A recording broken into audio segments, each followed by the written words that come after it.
that living standard. I would like to get, I would also love to open something like an academic or be like a facility where I come from to also give other kids shots. Because where I come from, I lack a lot of stuff. I see a lot of stuff, kids giving up just because of what they can't do. I'll try to build something to make kids also train in basketball. I also try to give kids on other areas, not just in basketball, because I'm not just focused about basketball. Because I was focused just about basketball. That was not the main plan. There are other kids here are not able to go to school just because they lack books or other stuff like that, or school fees are not able to, they're not able to afford school fees to go to school. So my first NBA check, that would be all about it. Just to give other people that hope, that joy on what they want to become or what they want to do for my own city. Then I start spreading it gradually into Africa. You know, ladies and gentlemen, we are speaking to the NBA prodigy. This is a young man. He's a basketball prodigy, and he's going to be an NBA. You better watch out for him. He's a young man, 6'2". He has the build. He's in shape, and he's all the way in Cameroon, and he's on a Sherard show this evening. Again, Kennedy Lamiress. Kennedy, is it okay? Can you take a few questions from your audience tonight? Yeah. I would love to. That I would love to. Okay, great. So we're going to open up to the questions. We have a question for you. All right, this is from Jocelyn. Oh, Jocelyn's all the way from West Virginia. He says, "Congratulations, Kennedy. You look like you're ready to step on the NBA court right now. You look very fit, and we hope and pray you make it there." His question to you is, who is the dream person you'd like to play with or play against in your first game in the NBA? That would be LeBron James. Someone I admire a lot growing up as a kid. Like, I would like to meet him one-on-one and play him, like have a game with him. Like, LeBron James. Someone that inspired me. Yeah, LeBron James. Someone I want to share the court with. Very good. Thank you, Jocelyn. Question number 2. This is from Amanda. From Utah. She says, we are praying for your journey, that you make it. You look like you're on your way. Now, her question is, with all of the great point guards in the NBA and the ones from yesteryear, who do you fashion your style or gameplay to? Allen Iverson, Michael Jordan, Kobe Bryant. Who is it? Now, like, the person I want to play my game, I'm kind of I watch a lot of his videos. I'm not just trying to play like one point guard. That will kind of give me some kind of limitations of what I want to do. So I watch a lot of games of many point guards that have gone through the NBA and are still playing. I try to combine what they have and try to improve on my game. Like, I would love to have a little bit of Kyrie Irving, Steph Curry, James Harden, Westbrook.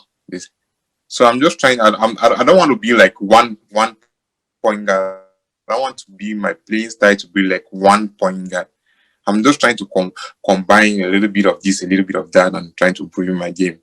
But I also like to start my career like fire pumping, like Ja Morant. Like, those are the people I envy them playing the game too. Mm-hmm. Wow, very good. We appreciate that. We'll take 2 more questions. This is from Daniel from Indiana. Daniel says, you're very inspirational to me, Kennedy, because you love the game of basketball and your passion is oozing through the television set, which I agree. His question to you is, what would you do if the NBA thing doesn't work out? That has never been like, my plan A is just the same like my plan B. I'm just working on it. I'm going to get a shot into the NBA. Like, I've never thought of what this doesn't work out, because I know I'm putting all I got. Like, this is what I want to do, and I'm going to do it because I'm putting in the work, and with God's help, everything is possible. Like, I've never started a moment and thought about why it doesn't work out, because basketball is like everything for me. Like, basketball is bigger than the game for me, just like my day-to-day routine. I just become a part and parcel of me. So I've never thought of, if not making it, it has never crossed my mind. Like,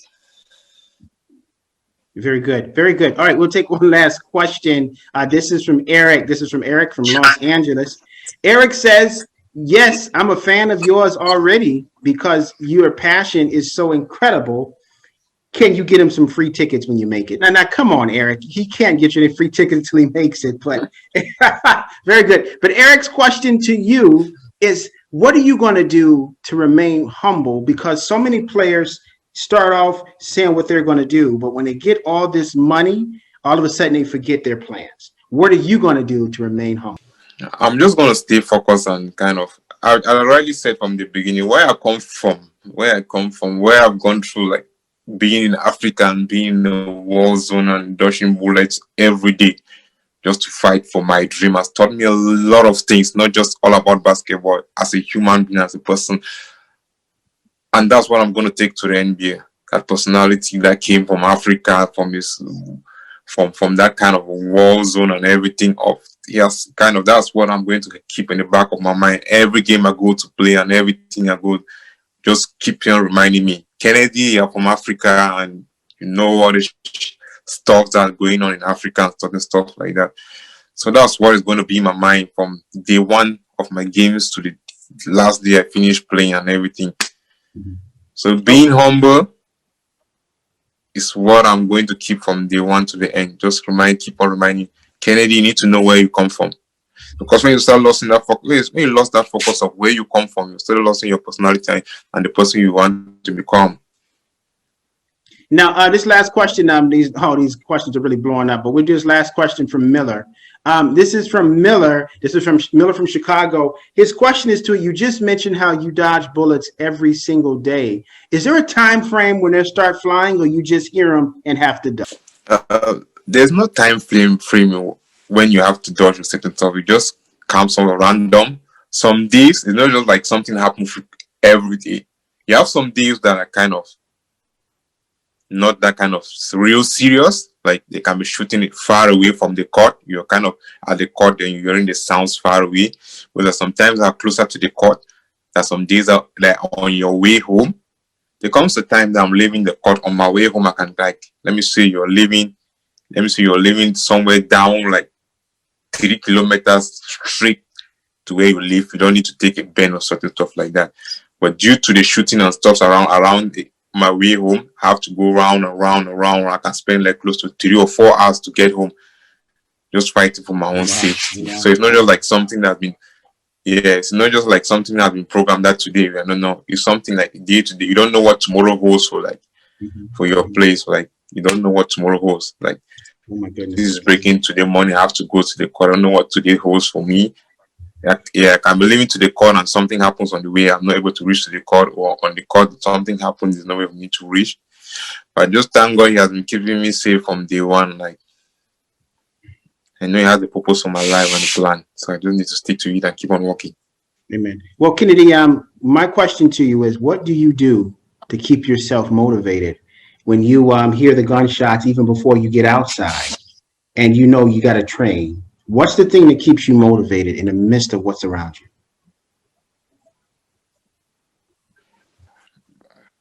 I just know what keeps me motivated is like where I'm going, I'm not the only one fighting for that position, and times wait for nobody. The time will not be paused on my own end just because I have wars going on. I will not be given a fair chance to the NBA just because I have a war going on. I will not be able to play well, or they'll be treating me differently because I have a war going on. I have 1,000 kids out there fighting for the same position I want to be, fighting for the same position they want to play in the NBA. So what keeps me motivation is like, time waits for you, nobody. Kennedy, don't think time will be on your side because you have a war going on. So I just I just try to keep myself off, like distract myself, like, Kennedy, forget about the war. If you have been safe up to this extent, God has a plan for you. Just stick to the training and everything up.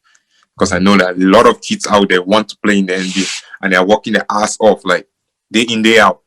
Because the day I miss training, I just kind of feel like, Kennedy, I think you've become the last in the class. Like, you need to buckle up. You need to work hard. You need to give it up. So that's what that kind of keeps me moving. Well, ladies and gentlemen, that concludes our questions. Really appreciate your questions as well. If you have any more questions for me, you can always hit email us at Essence Television Network so you can have any more questions about the guest on the show. Or you can also email as well Kennedy if you have any questions for him as well. His email information is on the screen and monitor as well.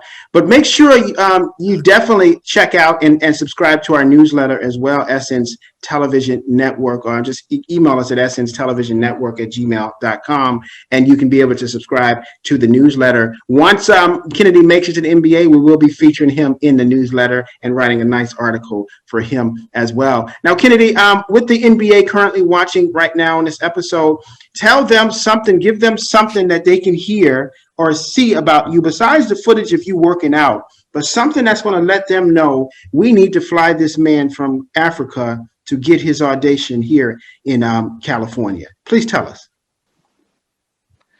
So rightly said, it's not all about. I don't want to be. I don't want to be that kid that was looked down or pity down because of where I come from. I want to look at that. I want them to look at me like that kid that has the potential. That kid that has what it takes to play here. I want them to go past the moment of the gunshot and everything else. I just wanted to kind of that kid has a percentage of having a fair chance of everything. Like he's from Africa. Let's give him a shot at what he wants to become like. I just want them to look past the gunshot and everything, like where I come from. I just want them to give me a shout out just because of the potentials and what they have seen and what I can do. I'm a kid. Apart from playing basketball, I'm a very hardworking kid. I work so hard every day just because I want to play in the NBA. It doesn't matter what I have or what I do not have. I can play basketball off sneakers. I can play basketball bare feet. I can play basketball bare top. I mean, I can play basketball. I've played basketball under the rain. I've played basketball. Like, it's something like, it's part and parcel of me. You understand? So I just wanted to give that shot to that kid that has the potential and has the go-to to fight for what he wants. I just want them to give me that chance. Like, this kid is what we want here. We want that kind of motivation in the NBA. Not just to play, to also motivate other players to keep on working. Because by the time you're in the NBA, you start feeling comfortable. That's the problem. Like, that's the whole thing. When you start feeling comfortable on what you're doing, you start going off track. Because when you feel uncomfortable what you're doing, you're always that kind of keep on working. Like, hey, there's someone out there fighting for my same position. Like, that's what I want them to see when they look at Kennedy. I don't want them to see looking at Kennedy like that kid that was flying over bullets and stuff like that. No, I was not flying over bullets. I want them to look at that kid like this hardworking kid that's going to bring something special into the NBA, something unique into the NBA. You know, being from Africa, you know, Africa is always that kind of, Africa produces the manpower into the NBA. Like the 6'5", the 6'7", 7'1".